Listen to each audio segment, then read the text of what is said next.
Lucky here. Welcome back to my channel, The Perfect Pause and Polish. So today's video, we're going to be talking about how to come across as a very competent speaker without focusing too much attention on that.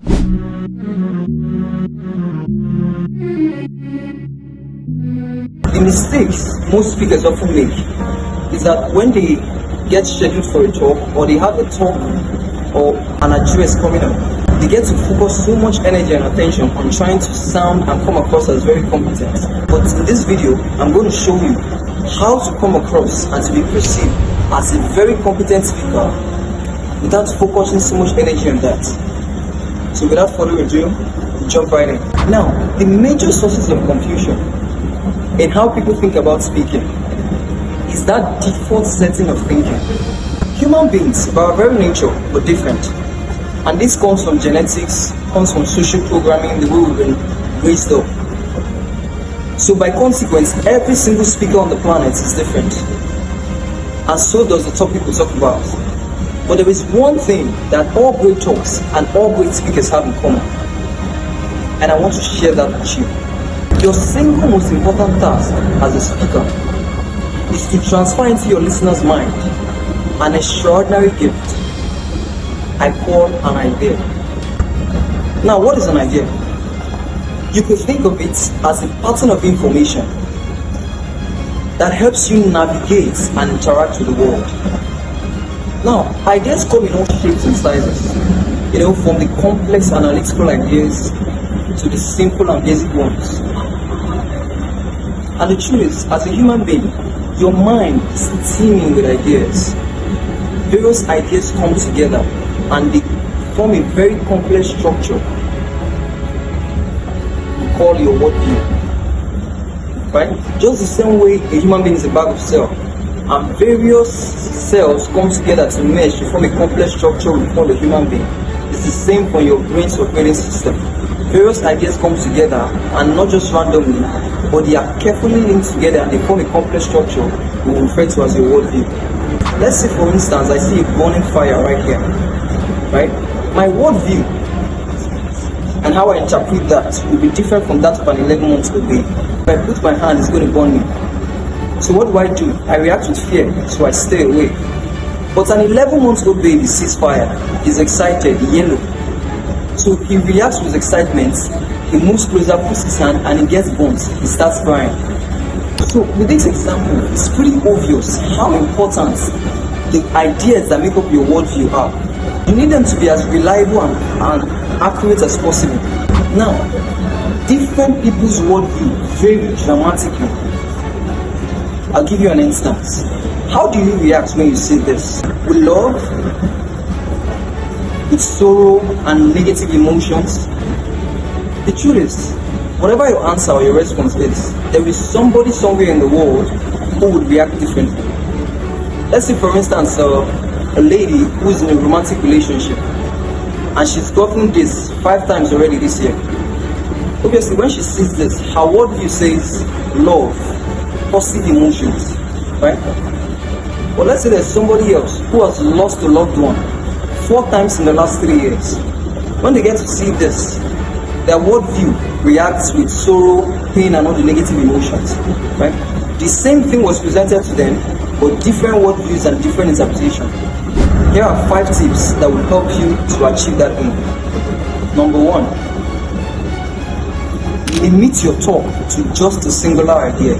Now, ideas are complex things, and if you're hoping to transfer as many ideas or you're hoping to communicate as many ideas to your audience in just a single talk, you will eventually come across as ineffective, and your talk will be ineffective.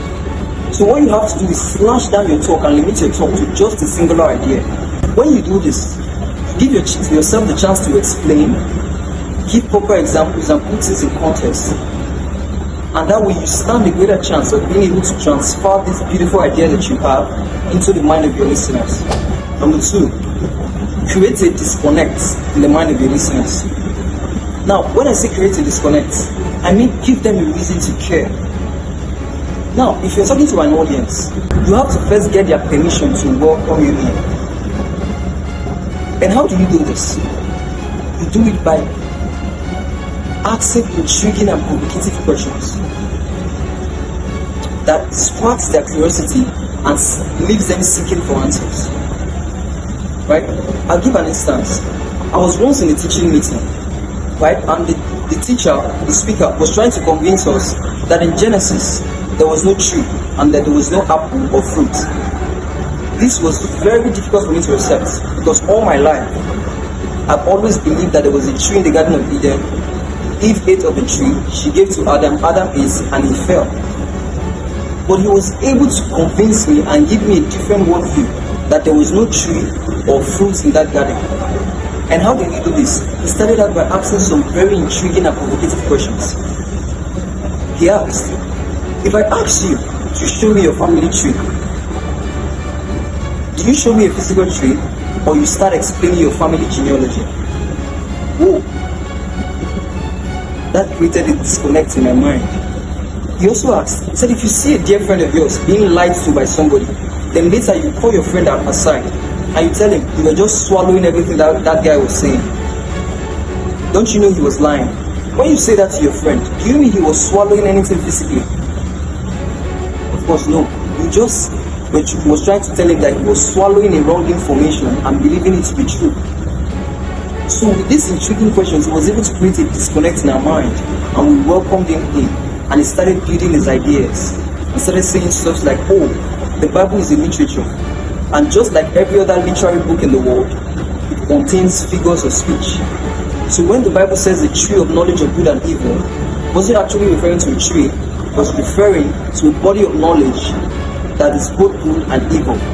Good in the sense that it will appeal to your flesh, but bad in the sense that it will lead to the fall of man.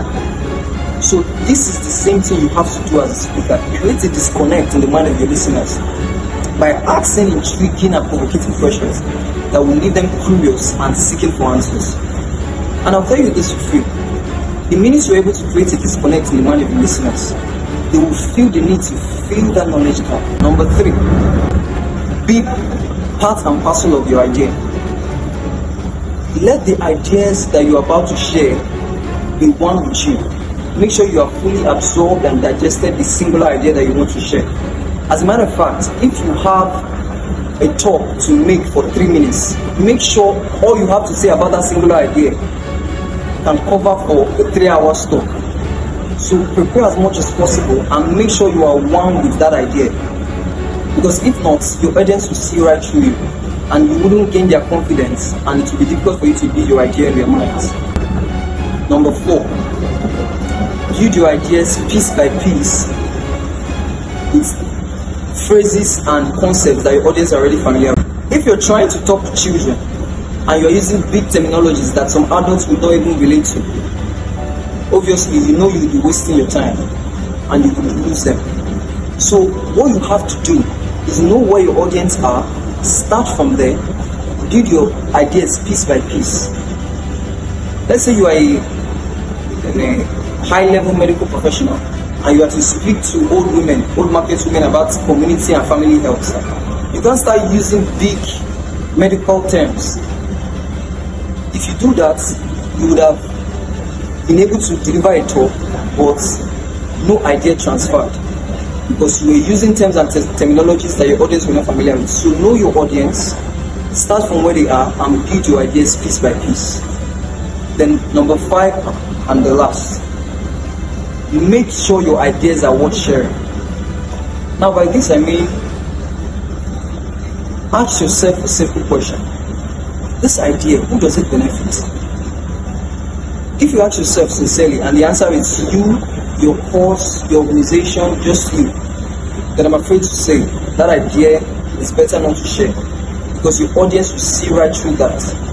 But if you ask yourself the same question and the answer is yes, it's going to benefit my audience, it's going to leave them transformed, and they're going to live here taking better actions in various aspects of their lives, both now and well into the future, then I'll assure you, you have the vital ingredients that would make for a great talk. As a matter of fact, if you're very passionate about the idea you want to share and you are one with it, at the end of the day, you would have come across as a very great speaker without focusing so much energy on that. Because like a good window, No good window draws attention to yourself. It just brings light in, right? So as a speaker, that is the same way you are. You just transform people's life and impact a different worldview to them, rather than focusing on trying to come across as a great speaker.